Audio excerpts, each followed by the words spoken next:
Ano-ano nga ba ang benefits ng mga OFW teachers dito sa China? At bakit nga ba madaming teachers ang gustong makapagtrabaho dito?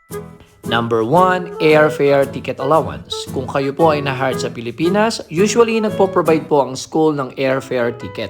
Nasa pag-uusap nyo po ng inyong employer kung sila po ba ang magbubook ng inyong ticket or i-reimburse nyo po ang lahat ng nagastos nyo sa inyong plane ticket. Usually, nag-offer po sila ng 3 to 10,000 RMB depende po sa school.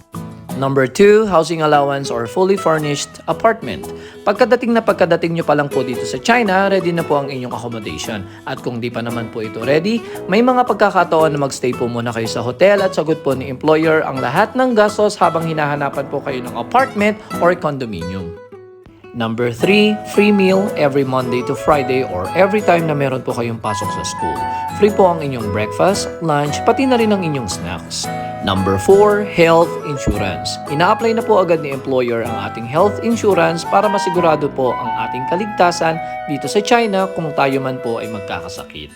Number 5, 50% discount tuition fee or free tuition fee sa school kung tayo po ay may mga anak at nagpaplano na isama po sila dito sa China.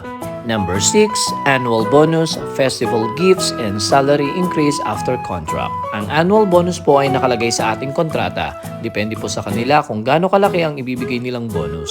Ang festival gifts ay nakadepende din naman po kung gaano ka-generous ang inyong employer. At ang salary increase naman po ay pwede nating hingiin kay employer after ng ating contract or minsan nasa pag-uusap na din po ninyo ng inyong employer.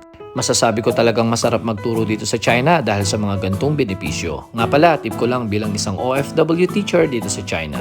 Lagi po nating isama si Lord sa ating mga plano para po tayo ay magtagumpay. Ano pa ang inaantay nyo? Apply na! Sana makatulong po ang aking video. Pakishare naman po at pakifollow ang aking page for more videos. Salamat and God bless you po. Antayin ko po kayo dito